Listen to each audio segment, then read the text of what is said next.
Hello student, CG शिक्षा में आपका स्वागत है। आज हम पढ़ेंगे कक्षा 8वीं का विज्ञान सब्जेक्ट अध्याय 2 संश्लेषित रेशे और प्लास्टिक। आगे देखते हैं। ठीक है, अब हम पढ़ेंगे क्या, एक्रिलिक। क्या पढ़ेंगे? एक्रिलिक पढ़ेंगे। ठीक है, हम क्या पढ़ रहे थे? हम पढ़ रहे हैं आपका संश्लेषित रेशे के बारे में, उसके डिफरेंट टाइप्स के बारे में, है ना। जैसे हमने रेयॉन पढ़ लिया, लाइनोल पढ़ लिया और क्या पढ़ लिया, आपका पॉलिस्टर पढ़ लिया। अब हम क्या पढ़ेंगे? एक्रिलिक पढ़ेंगे। ठीक है, सर्दियों में स्वेटर, शाल, कंबल, इनमें से कुछ प्राकृतिक उनसे नहीं वरन संश्लेषित रेशे से बने होते हैं जो एक्रिलिक कहलाते हैं। ठीक है, इसका मतलब ये है कि जैसे कि आप सर्दियों में, जब विंटर सीज़न आता है, सर्दियों का मौसम आता है, तो आप स्वेटर यूज़ करते हो, शाल यूज़ करते हो, कंबल यूज़ करते हो। ये सारे क्या होते हैं? इनमें से कुछ क्या होते हैं? प्राकृतिक से नहीं बने होते हैं। जैसे कि क्या, वुलन क्लॉथ्स हम लोग पढ़ते हैं, है ना। वुलन क्लॉथ्स, ऊनी कपड़ा हम लोग पहनते हैं सर्दियों के टाइम में। तो जो वो वुलन क्लॉथ्स है ना, उनसे बना हुआ है, वो तो प्राकृतिक होता है। लेकिन कुछ जो स्वेटर्स होते हैं वो आपके क्या होते हैं? संश्लेषित रेशे से बने होते हैं। उसी को हम क्या बोलते हैं? एक्रिलिक कहलाता है। ठीक है, अब उसके कुछ देखते हैं कैरेक्टर्स। यह सस्ते होते हैं। क्या होते हैं? बहुत ही ज़्यादा सस्ते होते हैं। अगर आप ऊन के कपड़े लोगे तो वो महंगे पड़ेंगे, और अगर आप एक्रिलिक वाले लोगे तो वो सस्ते पड़ेंगे।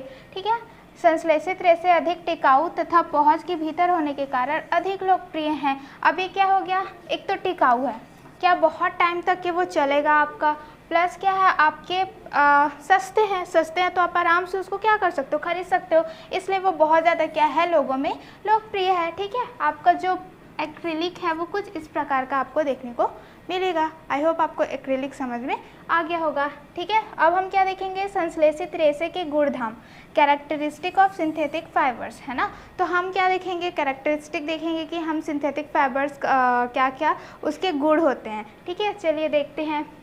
कृत्रिम कैसे गर्म करने पर पिघल जाते हैं। यदि इन कपड़ों में आग लग जाती है तब यह पिघल कर पहनने वाले व्यक्ति के शरीर से चिपक जाते हैं। ठीक है, सबसे पहले तो क्या है, ये आपका कैरेक्टरिस्टिक आप देख रहे हो, कृत्रिम रेशे का देख रहे हैं हम लोग, जो मनुष्य बनाते हैं हम ना। जो हम क्या करते हैं, प्राकृतिक और कृत्रिम दोनों रेशे का इस्तेमाल करते हैं, लेकिन अधिकतर किसका करते हैं हम? संश्लेषित वाले का करते हैं। तो जैसे कि आपने क्लास एक एक्टिविटी किया होगा जिसमें क्या करना था, आपको संश्लेषित रेशे को और आपको प्राकृतिक रेशे को जला के देखना था। जब आपने जला के देखा होगा तो उसमें से क्या निष्कर्ष निकला होगा? जो प्राकृतिक वाले रहते हैं, है ना, प्राकृतिक रेशे को आप जब जलाओगे तो उससे कैसे स्मेल आता है? जैसे कि आप अपने हेयर को जला रहे हो, क्योंकि वो प्रोटीन से बना हुआ रहता है। और जो संश्लेषित रहते हैं उसमें ऐसा कोई, जैसे बाल जल रहा है वैसे आपको सुगंध नहीं आता है। ठीक है, ये एक्टिविटी आपने किया था। तो अगर आप संश्लेषित वाले को क्या करोगे, रेशे को जलाओगे, तो वो क्या हो जाती है? जल्दी से क्या हो जाती है? पिघल जाती है। क्या हो जाती है? पिघल जाती है। पिघल जाने से क्या हो गया, अगर कोई पहना हुआ है ना, ये कपड़े को पहने हुए हैं और उसमें आग लग जाती है तो वो क्या होने लगेगा? पिघलने लगेगा। और क्या है, जो वो पहने रहेगा व्यक्ति, उसके शरीर में क्या हो जाएगा? वो चिपकने लगेगा। ठीक है, तो ये उसका क्या है? हानिकारक है ना। मतलब कि जितने भी अच्छे हो, सस्ते हो, टिकाऊ हो, लेकिन अगर ये जले तो वो क्या हो जाएगा? शरीर में चिपक जाएगा, जो कि बहुत ही ज़्यादा क्या है? दर्दनाक है। इसलिए क्या बोलते हैं, किचन में काम करते समय हमें ध्यान रखना चाहिए। ठीक है, आगे देखते हैं। अब हम क्या करेंगे? एक क्रियाकलाप करेंगे, एक एक्टिविटी करेंगे, जिसमें से आपको क्या करना है? दो सेम एक संश्लेषित कपड़े लेंगे। ठीक है, ये संश्लेषित कपड़े ले लिए हमने, सेम विड्थ का रहेगा, सेम लेंथ का रहेगा, और एक हम लोग क्या ले लेंगे? नेचुरल ले लेंगे। ठीक है, ये आर्टिफिशियल है, ये हम लोग का नेचुरल है। इसको हम क्या करेंगे? 2 ग्लास लेंगे, सेम अमाउंट का पानी लेंगे और दोनों को 5 मिनट के लिए उसमें रख देंगे। ठीक है, दोनों को क्या करना है? वाटर में डाल के उसको एटलीस्ट 5 मिनट्स के लिए छोड़ देना है। फिर आपको क्या करना है, जब आप ये कर लोगे, ये एक्टिविटी करोगे, तो फिर आपको क्या करना है? ये देखना है, कुछ क्वेश्चंस हैं, जैसे कि सबसे कम पानी किसने सोखा। ठीक है, और कौन सबसे ज़्यादा क्या हुआ? जल्दी सूख गया।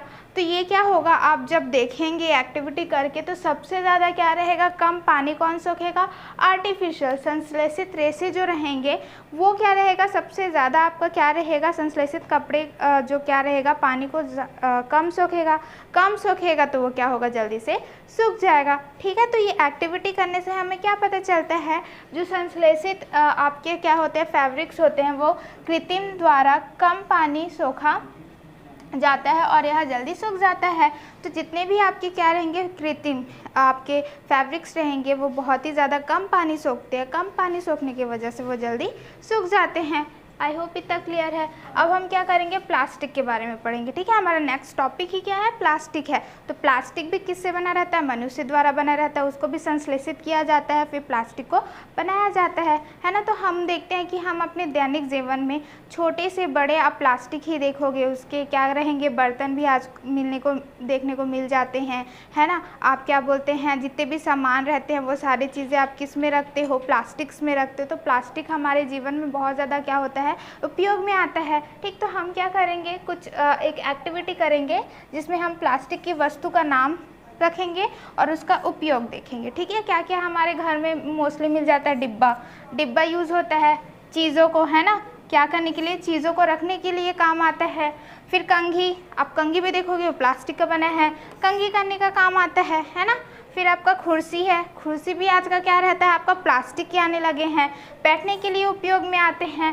टेबल, अब टेबल भी क्या है आपका, पहले लकड़ियों से बनता है, आजकल क्या बोलते हैं प्लास्टिक का भी बनता है, तो रखने के लिए काम आता है। तो आप देख सकते हैं आपके घर में ही क्या रहेगा, कितने ज़्यादा प्लास्टिक का उपयोग होता रहता है ना, कि आप कितना ज़्यादा प्लास्टिक का उपयोग करते हो अपने घरों में। ठीक है, तो यहाँ पर क्या होता है, आपका प्लास्टिक का यूज़ होता है। ठीक है, तो इससे हमको क्या पता चला, संश्लेषित रेशों की तरह प्लास्टिक भी एक बहुलक है। जिस प्रकार क्या था हमारा हमने जितना भी पढ़ा, संश्लेषित रेशे वो क्या थे, बहुलक थे, है ना, छोटी छोटी इकाइयों को जोड़ते थे और फिर वो क्या बन जाता था, बहुलक बन जाता था। वैसे ही प्लास्टिक भी है। ठीक है, प्लास्टिक में उनकी इकाइयों की व्यवस्था रेखीय या तिर्यकबद्ध होती है। ठीक है, अब प्लास्टिक क्या है आपका, देखो अरेंजमेंट की बात करें, वो किस प्रकार से हमारा क्या होता है, अरेंज हो सकता है। हमने मोती की माला देखी थी, तो मोती की माला क्या है, इस टाइप का कुछ चैन के रूप में था, है ना। लेकिन जो आपका क्या बोलना चाहिए, प्लास्टिक का अरेंजमेंट है वो दो टाइप का हो सकता है, एक रेखीय हो सकता है, देखिए ये क्या है आपका, ऐसे लंबा सा एक रेखा की तरह बन रहा है, तो ये इस प्रकार का भी आप अरेंज कर सकते हो। एक है आपका तिर्यकबद्ध, है ना, तो इसमें क्या रहेगा आपका, जिसको इंग्लिश में क्रॉस लिंक्ड अरेंजमेंट भी बोलते हैं। ये रेखा है वैसे ही रहेगा, पर उसके नीचे और ऊपर और क्या होगा, ऐसे बनने लगेगा। ठीक है, इस टाइप से ये क्या है और आगे बढ़ते जाएंगे। तो प्लास्टिक इस टाइप का क्या होता है, अरेंजमेंट भी आपका दिखाता है। ठीक है, आगे देखते हैं। प्लास्टिक को आसानी से सांचे में ढालकर कोई भी आकार दिया जा सकता है। अब जो प्लास्टिक है वो आराम से क्या हो जाता है, पिघल जाता है। तो आपको क्या कर सकते हो, अलग अलग प्रकार के आपको उसके आकार देखने को मिल जाएंगे। आप कोई सा भी उसको क्या करोगे, सांचे में डालोगे, वो सांचे का वो क्या बन जाता है, आकार ले लेता है और उस प्रकार का वो बन जाता है। ठीक है, तो आसानी से आपको अलग अलग प्रकार के प्लास्टिक के आकार देखने को मिल जाएंगे। आगे देखते हैं, प्लास्टिक का पुनः चक्रण भी हो सकता है ना। हम प्लास्टिक को क्या कर सकते हैं, फिर से रिसाइकल कर सकते हैं और फिर से यूज़ में उसको ला सकते हैं। आगे देखते हैं, इसे रंगा जा सकता है। आप खुद देखिए कि प्लास्टिक बहुत सारे कलर्स के होते हैं, तो वो अलग अलग प्रकार के क्या हैं, आपको रंग के आपको देखने को मिल जाएंगे प्लास्टिक के। इससे पिघलाया भी जा सकता है, वो तो हमने पढ़ा ही है कि वो आराम से क्या हो जाते हैं, पिघल जाते हैं। इससे बेलकर चादरों में बदला जा सकता है और क्या कर सकते हो, उसको एकदम प्लास्टिक को एकदम पतला बेलकर एक चादर की तरह भी आप क्या कर सकते हो, बना सकते हो। इसके तारे बनाई जा सकती हैं ना, मतलब इतना पतला हो सकता है कि आप उसको तार के रूप में भी यूज़ कर सकते हो। इसलिए कितने प्रकार के उपयोग आपको देखने को प्लास्टिक के मिल जाएंगे। ठीक है, इतने सारे उसके गुण है ना। फिर से आप रीयूज़ कर सकते हो, पिघला सकते हो, अलग अलग शेप दे सकते हो, अलग अलग रंग के हो सकते हैं, तो इसलिए वो बहुत ज़्यादा आजकल उपयोग में आते हैं प्लास्टिक्स आपके। ठीक है, अब हम पढ़ेंगे पॉलीथीन। जो पॉलीथीन हम लोग यूज़ करते हैं वो भी किससे बना हुआ है, आपका पॉली और एथीन से, है ना। एथीन उसका एक इकाई है, वो बहुत सारा एथीन को आप जोड़ोगे तो क्या बन जाएगा, आपका पॉलीएथीन बन जाएगा। ठीक है, प्लास्टिक का ही एक उदाहरण जो पॉलीथीन थैलियों बनाने के काम आता है। और पॉलीथीन से क्या करते हैं हम, आपका पॉलीथीन बनाते हैं, है ना, जिसमें आप चीज़ों को लेके आते हो, जो कि बहुत ही ज़्यादा अभी यूज़ होता है। ठीक है, आई होप इतना क्लियर है। नेक्स्ट देखते हैं। ठीक, यहाँ पर हम क्या करेंगे, एक सारणी, यहाँ पर हम देखेंगे कि प्लास्टिक के कुछ गुण हमको देखने हैं, उसके लिए हम एक टेबल यूज़ करेंगे। जैसे कि प्लास्टिक की वस्तु, कोई सा भी प्लास्टिक की वस्तु हम लोग ले लेंगे, उसमें हम देखेंगे मोड़ने पर आसानी से मुड़ गई, टूट गई, कुछ नहीं हुआ, गर्म करने पर विकृत हो गई, पिघल गई, कुछ नहीं हुआ। ठीक है, तो हम क्या करेंगे, आपका क्या ले लेते हैं, पेन ले लेते हैं। क्या ले लेंगे, पेन ले लेंगे, प्लास्टिक का पेन ले रहे हैं। ठीक है, तो वो क्या हो जाएगा, आपका टूट गई, है ना, वो क्या हो सकता है, टूट सकती है, इतना हम कर सकते हैं। गर्म करने पर क्या होती है, वो पिघल जाती है, तो वो क्या हो जाएगा, आपका पिघल गई, है ना। फिर अगर आप चेयर लेते हो, क्या लोगे आप, चेयर या कुर्सी लोगे, तो वो भी क्या हो जाएगी, वो टूट सकती है। आप मोड़ोगे उसके तो मुड़ भी सकती है। तो क्या हो जा रहा है, आप क्या मुड़ गई, है ना, मुड़ सकती है। ज़्यादा आप उसको मोड़ोगे तो टूट भी सकती है ना। अगर आप उसको गर्म करोगे तो भी क्या हो जाएगा, पिघलेगा, क्या हो जाएगा, पिघल जाएगा, है ना। फिर हम क्या ले रहे हैं आपका, और क्या ले सकते हैं आपका, कंघी ले सकते हैं। कंघी क्या होता है, उतनी जल्दी मुड़ता तो नहीं है, नहीं टूटता है ना, लेकिन आपका क्या बोलते हैं, अगर आप उसको गर्म करोगे तो वो क्या हो जाएगा, पिघल जाएगा। ठीक है, अब इतना क्लियर हुआ। तो आप देख सकते हैं कि उसमें क्या हो गया, क्या क्या गुण हो सकते हैं। या तो प्लास्टिक टूट जाती है, या तो फिर वो क्या हो जाती है, मुड़ जाती है। आप क्या कर सकते हो, उसको अगर आप गर्म करते हो, है ना, प्लास्टिक को गर्म करते हो, तो या तो वो पिघल सकती है, या तो फिर वो क्या करेगी, आपका विकृत, डिफॉर्म्ड हो सकती है। जैसे बॉटल आप ले सकते हो, है ना, प्लास्टिक का बॉटल को आप मोड़ सकते हो, पिघल जाती है। अब पिघलती है मतलब कि क्या हो रहा है, उसमें विकृत, है ना, उसका शेप क्या हो रहा है, चेंज हो रहा है। तो यहाँ पर पिघला तो हुआ है, लेकिन साथ में क्या हो रहा है, आपका विकृत भी हो रहा है। उसका जो शेप है वो क्या हो रहा है, चेंजेस हो रहे हैं। ठीक है, डिफॉर्म्ड हो रहा है, वो अलग से बन रहा है। आई होप इतना क्लियर है आपको। नेक्स्ट देखते हैं।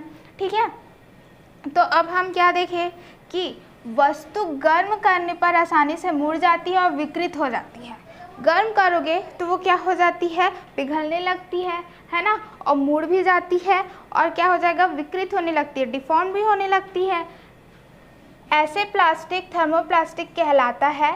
इसके उदाहरण है पॉलीथीन और पीवीसी। इसका उपयोग खिलौने, कंघी, बर्तन आदि बनाने में होते हैं। ठीक है, इसका मतलब क्या है, दो टाइप के आपको प्लास्टिक देखने को मिलेंगे। एक होता है आपका थर्मोप्लास्टिक, एक होता है आपका थर्मोसेटिंग। तो ऐसे प्लास्टिक जो क्या होते हैं, आपके जल्दी गर्म करोगे तो वो पिघल जाएंगे, मुड़ जाएंगे और विकृत का रूप ले लेते हैं। उसे हम क्या बोलते हैं, थर्मोप्लास्टिक बोलते हैं। उसके एग्जाम्पल क्या क्या है आपके, पॉलीथीन है और पीवीसी है। पॉलीवाइनिल क्लोराइड बोलते हैं, क्या बोलते हैं उसको, पीवीसी को क्या बोलते हैं, पॉलीवाइनिल क्लोराइड। ओके, तो ये दो आपके ऐसे उदाहरण, किसके उदाहरण है, थर्मोप्लास्टिक के उदाहरण है। ठीक है, जो क्या क्या काम करने के आता है, यूज़, खिलौने बनाने, कंघी बनाने, बर्तन बनाने आदि बनाने का क्या आता है, आपका यूज़ होता है। ठीक है, तो कंघी, आई होप इतना क्लियर है। फिर आगे देखते, कुछ वस्तुएं ऐसे प्लास्टिक से भी बनी होती हैं जिन्हें एक बार सांचे में ढाल दिया जाता है तो इन्हें गर्म कर नरम नहीं किया जा सकता है। और क्या होते हैं, कुछ प्लास्टिक ऐसे होते हैं, एक बार आपने उसका क्या कर दिया, आकार दे दिया, सांचे में ढाल दिया, तो वो वैसे ही रहेगा। वो गर्म करने पर वो ना ही पिघलेगा, ना मुड़ेगा, ना ही वो क्या होगा, विकृत का आकार लेगा। ठीक है, तो यह आपका क्या कहलाता है, यह प्लास्टिक थर्मोसेटिंग प्लास्टिक कहलाता है। उदाहरण आपका बेकेलाइट और मेलामाइन। ठीक है, तो यहाँ पर उसको क्या बोला जाता है, थर्मोसेटिंग, मतलब एक बार सेट हो गया तो ना ही मुड़ रहा है ना ही टूट रहा है। ठीक है, उसको थर्मोसेटिंग, उसका एग्जाम्पल क्या है आपका, बेकेलाइट है और क्या है आपका, मेलामाइन है। आई होप इतना क्लियर हो गया। दो टाइप्स के प्लास्टिक आपको मिलेंगे, थर्मोसेटिंग एंड थर्मोप्लास्टिक। अब यहाँ देखते हैं बेकेलाइट और विद्युत का कुचालक होता है। इसमें यह बिजली के स्विच, बर्तनों के हत्थे आदि बनाने के काम में आते हैं। जब अगर हम क्या कर रहे हैं, थर्मोसेटिंग के बैकलाइट की बात कर रहे हैं, तो बैकलाइट क्या करता है, ऊष्मा, आपका हीट, और विद्युत है ना, इलेक्ट्रिसिटी का कुचालक है। मतलब एक जगह से दूसरे जगह वो ट्रांसफ़र नहीं करेगा, ना ही हीट को करेगा, ना ही आपका क्या को करेगा, ऊष्मा को विद्युत इलेक्ट्रिसिटी को करेगा। इसलिए जितने भी आपके स्विच बोर्ड होते हैं, है ना, स्विच को तो उसमें यूज़ होगा आपका बर्तन के, ये जो आप देख रहे हो हैंडल्स बनाने में, ये सब में यूज़ होता है, क्योंकि वो हीट का क्या है, कुचालक है, उसमें पहुंचेगा नहीं तो आप वो बर्तन को आराम से पकड़ सकते हो। ठीक है। मेलामाइन एक बहुउपयोगी पदार्थ है। यह आग का प्रतिरोधक है तथा अन्य प्लास्टिक की अपेक्षा ऊष्मा को सहने की अधिक क्षमता रखता है। इसका उपयोग फर्श की टाइलें, रसोई के बर्तन, अग्नि प्रतिरोधक कपड़े आदि बनाने में किया जाता है। ठीक है। तो अगर हम मेलामाइन की बात करते हैं तो मेलामाइन भी क्या है, आपका एक बहुत उपयोगी पदार्थ है ना, मतलब कि एक नहीं, उसके बहुत सारे उपयोग आते हैं। और ये क्या है, आग का प्रतिरोधक है, मतलब आग को अच्छे से उतना जल्दी एब्जॉर्ब नहीं कर पाता है। ठीक है। तो यह अन्य प्लास्टिक की अपेक्षा ऊष्मा को सहने की अधिक क्षमता रखता है, मतलब कि आराम से आप वो बहुत ज़्यादा हीट को क्या कर सकता है, सहन कर सकता है। सहन करने की वजह से इसका उपयोग क्या होता है, टाइल्स बनाने में, फर्श बनाने में, रसोई के बर्तन बनाने में, है ना। यहाँ तक कि क्या बोलते हैं, जो फायरमैन्स होते हैं, फायर एक्सटिंग्विशर, जो फायर को क्या करते हैं, रोकते हैं, है ना, उनके कपड़ों को बनाने के लिए भी आप किसका इस्तेमाल करते हैं, मेलामाइन का इस्तेमाल करते हैं। आई होप इतना क्लियर है। अब टेफ्लॉन एक विशिष्ट प्लास्टिक है जिस पर तेल और जल नहीं चिपकता, इसलिए भोजन पकाने वाले पात्रों पर न चिपकने वाली परत लगाने के काम में आता है। ठीक है। तो टेफ्लॉन भी क्या है, एक प्रकार का प्लास्टिक ही है, जो क्या करते हैं, जल्दी से क्या रहेगा, तेल और जल को नहीं चिपकाता है। नहीं चिपकाने की वजह से, जैसे कि यहाँ पर है ना, जो भी आपका कढ़ाई होते हैं या पैन होते हैं, उसमें क्या रहते हैं, पतला परत इसका लगा दिया जाता है, जिससे क्या हो सके, आपका जल्दी से तेल और पानी ना चिपके। ठीक है। इतना क्लियर है। आपका ये जो प्लास्टिक है पाइप बनाने में भी काम आता है। देखिए आपका क्या है, कुछ एग्जाम्पल है थर्मोप्लास्टिक का, थर्मोसेट्स का। थर्मोप्लास्टिक मतलब जो जल्दी से मतलब कि गर्म करने से पिघल जाता है, मुड़ जाता है, विकृत आकार ले लेता है, वो क्या हो जाएगा, मेल्ट रिपीटेडली, बार बार आप उसको क्या कर सकते हो, पिघला सकते हो। थर्मोसेट को एक बार आप शेप दे दिए, जैसे कि ये है ना, तो वो क्या हो जाएगा, आप फिर से उसको पिघाल के दूसरा शेप नहीं दे सकते हो। आई होप इतना क्लियर है। आगे देखते हैं।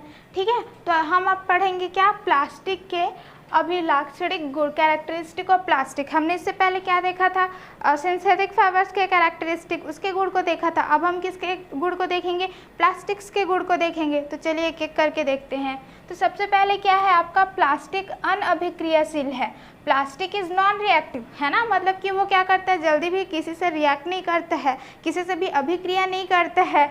जैसे कि प्लास्टिक जल तथा वायु से अभिक्रिया नहीं करते, इसका संरक्षण आसानी से नहीं होता, इसलिए इसका उपयोग विभिन्न प्रकार के पदार्थों तथा रसायनों को रखने में किया जाता है। अब वो क्या, नॉन रिएक्टिव है ना, अनअभिक्रियाशील है, मतलब कि जल्दी से वो रिएक्ट ही नहीं करता। सबसे ज़्यादा किससे, आपका जल और वायु से। आपको पता है कि अगर जल और वायु से क्या करते हैं, आपके धातु रिएक्ट करते हैं, क्रिया करते हैं, तो वो क्या करते हैं, जंग लगा देते हैं। लेकिन आपका प्लास्टिक क्या है, आपका ना जल से रिएक्ट करता है ना वायु से रिएक्ट करता है, इसलिए क्या कर सकते हैं, इसका संरक्षण, यानी कि वो जल्दी से कोरोड, है ना, जल्दी से जंग नहीं लगाता है। इसलिए इसको क्या करने के लिए, कुछ विभिन्न प्रकार के पदार्थों को रखने के काम आते हैं, आपके रसायन को रखने के लिए भी, इसलिए प्लास्टिक का उपयोग किया जाता है ना। स्कूलों में देखे होंगे, लैब जाते हो तो वहाँ पर केमिकल्स को किस में रखते हैं, या तो कांच के बॉटल में रखते हैं, या तो किस में रखते हैं, आपके प्लास्टिक के बॉटल में रखते हैं। आई होप इतना क्लियर है। ठीक है। फिर दूसरा क्या है, प्लास्टिक हल्का तथा मजबूत होता है। प्लास्टिक कैसे है, आपका एकदम हल्का भी है, साथ में क्या है, आपका मजबूत भी है ना। Plastic is light, strong and durable. Durable मतलब होता है कि बहुत टाइम तक के वो टिका हुआ रहता है।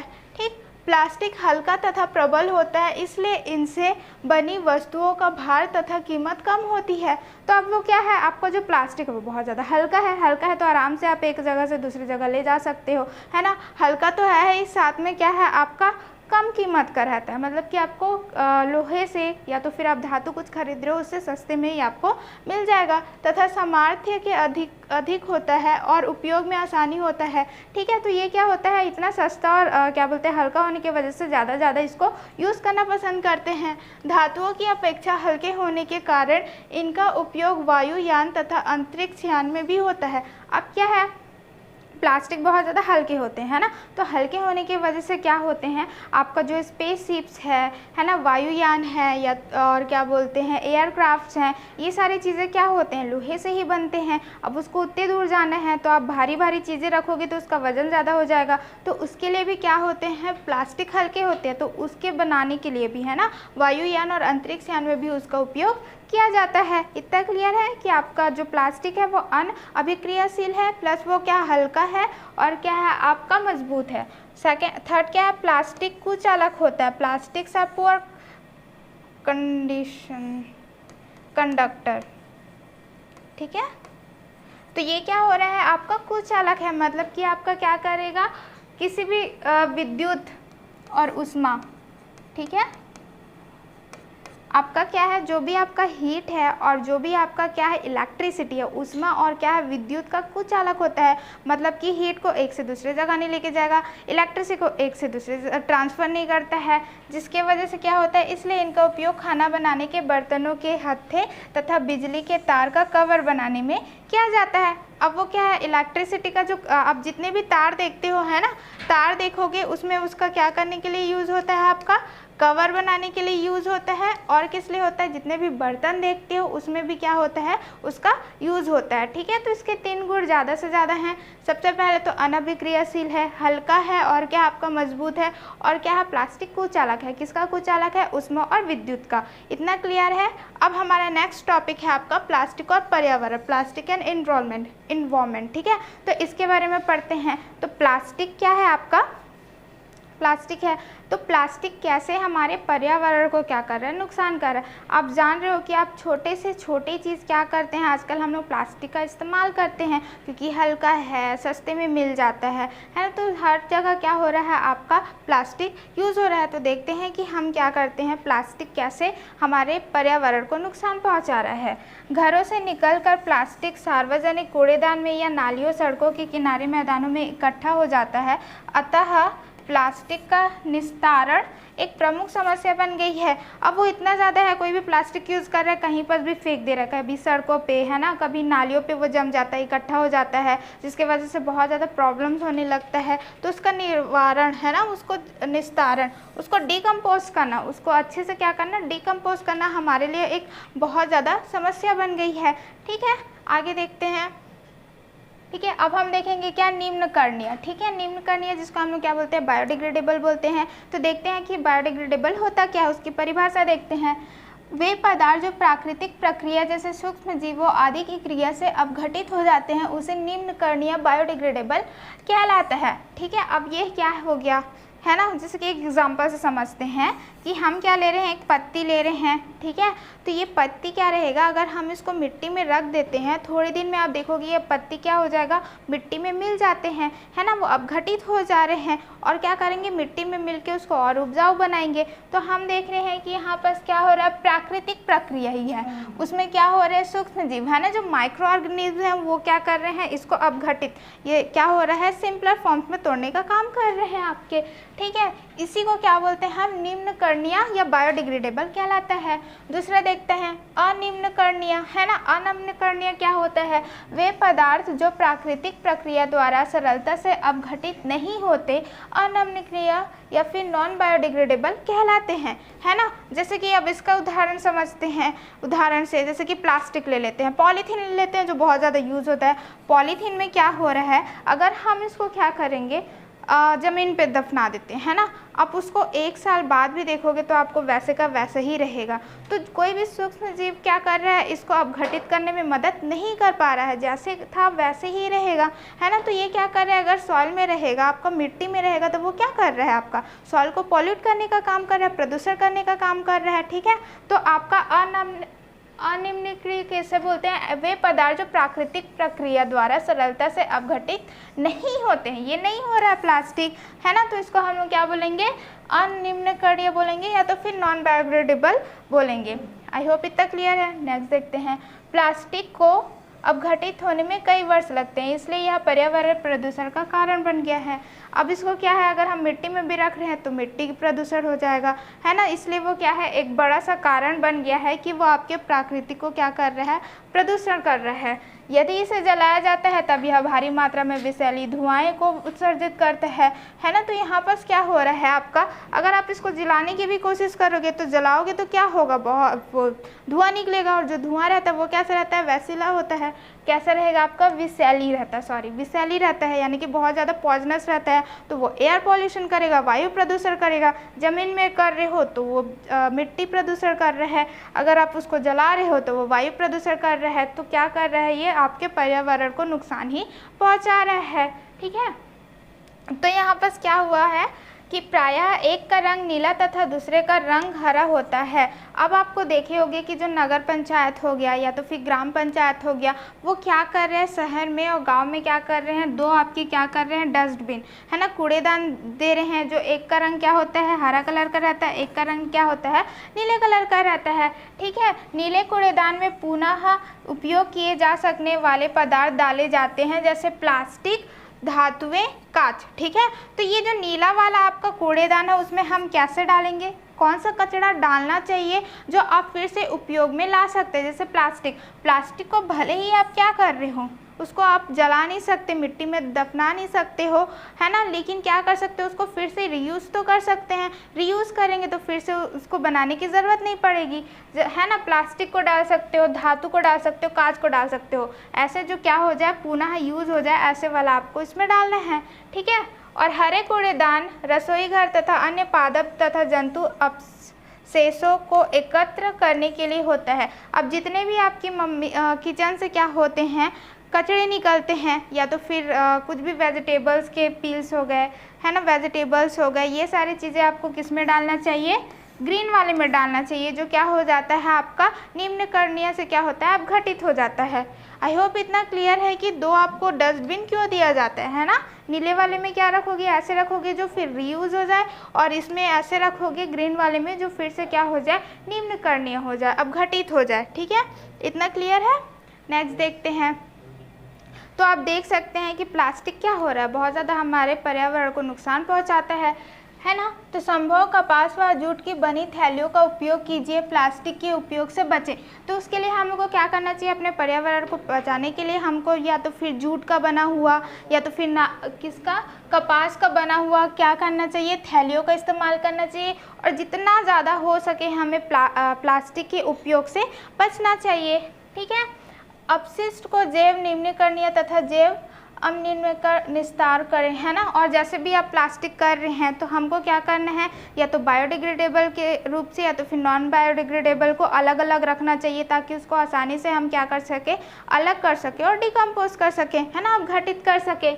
अब प्लास्टिक अपशिष्ट को पुनः चक्र किया जा सकता है। हमको पता है कि हम क्या कर सकते हो, प्लास्टिक को फिर से रीयूज़ तो कर सकते हैं। तो उसके 4 सिद्धांत होते हैं, जिसको हम लोग क्या बोलते हैं, 4R सिद्धांत को हमको याद रखना है। अगर हम ये याद रख लेंगे तो प्लास्टिक क्या हो जाएगा, हमसे बहुत ज़्यादा कम से कम उपयोग में आएगा। ठीक है, तो सबसे 1 बाय 1 करके देखते हैं। तो सबसे पहले क्या है आपका, रिड्यूस। सबसे पहला क्या रहता है, रिड्यूस का मतलब क्या होता है आपका, उपयोग कम करिए। जितना ज़्यादा कम आप यूज़ कर सकते हो प्लास्टिक को, उतना ज़्यादा आपको कम करना है।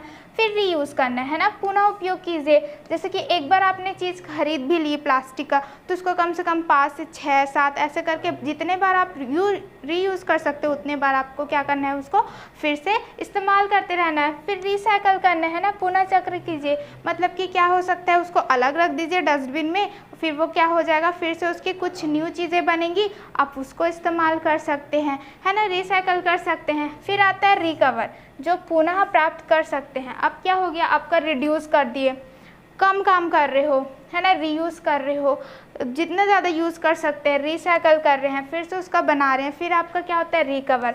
फिर उसके बाद आता है हम उसको एज अ फ्यूल, ईंधन के रूप में भी क्या कर सकते हैं, यूज़ कर सकते हैं। स्वयं में पर्यावरण के हित हेतु आदतें विकसित कीजिए, है ना, और पर्यावरण को बचाने के लिए आपको खुद से क्या करना चाहिए, न्यू आदतें विकसित करनी चाहिए। आई होप आपको ये चैप्टर क्लियर है। चलिए अब देखते हैं कि इस चैप्टर में हमने क्या क्या चीज़ें सीखी हैं, है ना, हमने क्या क्या सीखा है उसके बारे में देखते हैं। तो सबसे पहला पॉइंट क्या है आपका, कृत्रिम रेशे मनुष्य द्वारा विभिन्न रासायनिक विधियों से बनाए जाते हैं। इसे यह तृतीय संश्लेषित या मानव निर्मित ऐसा कहते हैं। ठीक है, तो यहाँ पर क्या लिखा है, जो कृत्रिम रेशे होते हैं, जो मेन आपका क्या होते हैं, फैब्रिक्स होते हैं, फाइबर्स होते हैं, वो रासायनिक विधियों से बनते हैं। क्या से बनते हैं, आपके रासायनिक विधियों से बनते हैं। बहुत सारे केमिकल्स क्या करते हैं, यूज़ करते हो, फिर उसके बाद बनाते हैं, इसलिए इसे क्या कहते हैं, कृत्रिम संश्लेषित कहते हैं, या तो फिर मानव निर्मित कहते हैं, ऐसा आपका आप बोल सकते हो। ठीक है, ये तृतीय नहीं है, ये कृत्रिम है। ठीक है, आगे देखते हैं। संश्लेषित रेशे में रासायनिक पदार्थ की छोटी छोटी इकाइयाँ मिलकर बड़ी इकाई बनाती है, जो बहुलक पॉलीमर कहलाती है ना। तो हमने पढ़ा था कि जो भी हम लोग सिंथेसिस कर रहे हैं वो क्या कर रहे हैं, हम छोटे छोटे इकाइयों को क्या करते हैं, जोड़ते हैं और क्या करते हैं, एक बड़ा इकाई बनाते हैं, और उसको हम लोग क्या बोलते हैं, बहुलक बोलते हैं, या तो फिर क्या कहलाता है, वो पॉलीमर कहलाता है। क्लियर इतना। आगे देखते हैं। सेलुलोज, रबर, रेशम, लकड़ी आदि प्राकृतिक बहुलक हैं। अगर हम देखें, सेलुलोज की बात करते हैं, रबर की बात करते हैं, रेशम की बात करते हैं, या फिर लकड़ी की बात करते हैं, ये जो चारों चीज़ें हैं वो क्या है, आपके बहुलक ही हैं, लेकिन ये क्या है, प्राकृतिक वाले हैं, है ना, जो प्राकृतिक से हमें मिलते हैं। रेयॉन, नायलॉन, पॉलिएस्टर, एक्रेलिक आदि जो है आपका क्या है, कृत्रिम कहते हैं, है ना। ये क्या है, आपका कृत्रिम रेशे क्यों कहलाते हैं, क्योंकि ये मनुष्य द्वारा बनाए जाते हैं, इसलिए कृत्रिम रेशे गर्म करने पर पिघल जाते हैं। कृत्रिम रेशे से बने कपड़े द्वारा कम पानी सोखा जाता है तथा यह जल्दी सूख जाते हैं। ठीक है, क्या हो जाते हैं, जल्दी से सूख जाते हैं। तो देखेंगे कि जो आपका कृत्रिम रेशे हैं वो क्या होता है, आपका पिघल जाते हैं, है ना, जल्दी से आप उसको जलाओगे तो वो पिघल जाएंगे, और आपका क्या रहेगा, वो क्या होता है, कम पानी सोखता है, कम पानी सोखेगा तो जल्दी से क्या हो जाएगा, सूख जाएगा। ठीक है, प्लास्टिक भी एक बहुलक है जिसे आसानी से सांचे में डालकर मनचाहा आकार दिया जा सकता है। अगर हम प्लास्टिक की बात कर रहे हैं, जो प्लास्टिक है वो क्या है आपका, वो भी बहुलक है ना, वो भी क्या है आपका, छोटे छोटे इकाइयों से बन के क्या बनता है, लंबा सा प्लास्टिक बनाता है ना, बहुलक बनाता है और प्लास्टिक बनाता है, जो कि क्या रहता है, अलग अलग आपको शेप देखने को मिल जाएंगे। क्यों देखने को मिलेंगे, क्योंकि वो क्या है, आप सांचे में डाल के उसको जैसा शेप देना चाहोगे वैसे आप दे सकते हो। प्लास्टिक का पूर्ण चक्रण एवं पूर्ण उपयोग किया जा सकता है। आप क्या कर सकते हो, फिर से उसको रिसाइकल कर सकते हो, फिर से उसको रीयूज़ कर सकते हो। प्लास्टिक को अपघटित होने में कई वर्ष लगते हैं, अतः यह पर्यावरण प्रदूषण का प्रमुख कारण है। हमने देखा था, है ना, कि प्लास्टिक को क्या होता है, अपघटित होने में, डिकम्पोज होने में बहुत ज़्यादा टाइम लगता है। इस वजह से वो क्या है, प्राकृतिक या पर्यावरण का क्या करता है, प्रदूषण कर सकता है, और वो उसका प्रमुख कारण है।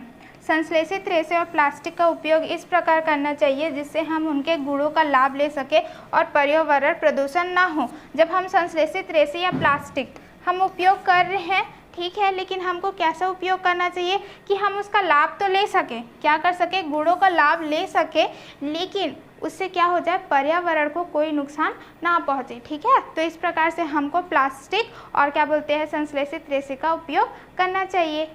आगे देखते हैं ये चैप्टर में। ठीक है, कुछ इसके ऑब्जेक्टिव्स देखते हैं। पहले क्या है, हम अभ्यास के प्रश्न देखेंगे, उचित विकल्प चुनकर लिखना है। ठीक है, पौधे रेशे हैं, मतलब कि पौधे के रेशे किससे बने हुए हैं, तो क्या क्या है, पौधे से प्राप्त रेशे, जंतुओं से प्राप्त रेशे, रासायनिक पदार्थों से निर्मित रेशे, उपर्युक्त सभी। अब पौधे रेशे किससे बने होंगे, है ना, वो किससे होंगे, पौधे से प्राप्त रेशे होंगे, तो इसका सही उत्तर क्या है आपका, पौधे से प्राप्त रेशे। दूसरा देखते हैं, कंघियाँ बनाने में प्रयुक्त प्लास्टिक है। हमने पढ़ा था कि प्लास्टिक दो टाइप के होते हैं, थर्मोप्लास्टिक होते हैं, थर्मोसेटिंग होते हैं। तो वो किससे कौन से प्लास्टिक से बना हुआ है, थर्मोसेटिंग प्लास्टिक से, थर्मोप्लास्टिक से, क तथा ख मतलब कि क दोनों से या फिर दोनों से नहीं, ठीक है। तो किससे बना हुआ है आपका? थर्मोप्लास्टिक से बना हुआ है ना, वो जल्दी से पिघल जाएगा, मुड़ जाएगा। अब देखते हैं आगे, आग बुझाने वाले कर्मचारियों के वस्त्र बने होते हैं, ठीक है, जो क्या करते हैं, फायर एक्सटिंग्विशर मैन होते हैं, उसके कपड़े किससे बने हुए रहते हैं? टेफ्लॉन से, मेलामाइन प्लास्टिक से, बेकेलाइट से या फिर थर्मोप्लास्टिक से, ठीक है। टेफ्लॉन तो आपका बर्तन बनाने में काम आता है, बेकेलाइट आपका क्या बोलते हैं, टाइल्स वगैरह बनाने में और हैंडल बनाने में काम आता है। मेलामाइन, इसका सही उत्तर क्या है आपका? मेलामाइन है ना। मेलामाइन ऐसा प्लास्टिक है जो आपको क्या करते हैं, आग बुझाने वाले कर्मचारियों का जो कपड़ा बना रहता है वो मेलामाइन से बना रहता है, ठीक है। क्यों बना रहता है? क्योंकि वो ऊष्मा को बहुत अच्छे से क्या कर सकता है, प्रतिरोधक कर सकता है। आगे देखते हैं, कृत्रिम रेशम है ना, मतलब क्या है आपका? आर्टिफिशियल सिल्क किससे बना हुआ है? क्या हो सकता है? नायलॉन से, पॉलिएस्टर से, रेयॉन से या फिर एक्रिलिक से। तो हमने क्या पढ़ा था, जो रेयॉन है ना, रेयॉन क्या है आपका कृत्रिम रेशे की तरह उसको बनाया गया है। तो इसका सही उत्तर क्या है आपका? रेयॉन है। पीईटी है एक प्रकार का, है ना, आपका क्या है? पीईटी किसका है आपका? पॉलिएस्टर, है ना। ना ही वो नायलॉन है, ना ही वो रेयॉन है, ना ही वो एक्रेलिक है, वो किसका प्रकार है आपका? पॉलिएस्टर का। तो सही उत्तर क्या है आपका? ख, पॉलिएस्टर। अब हम क्या देखेंगे? मैच द कॉलम देखेंगे, सही जोड़ी मिलाएंगे, है ना। तो देखिए यहाँ पर कॉलम ए दिया हुआ है, कॉलम बी दिया हुआ है, ठीक है। तो सबसे पहले एक एक करके डील करते हैं। यहाँ पर देखिए रेयॉन है ना, तो रेयॉन का क्या होगा आपका? देखिए यहाँ पर रेयॉन क्या है आपका? पैराशूट तथा रस्सी बनाने के लिए उपयोग आता है। कपड़ों में आसानी से सिलवटें नहीं पड़ती। कांच लुगदी का उपयोग कर तैयार होता है।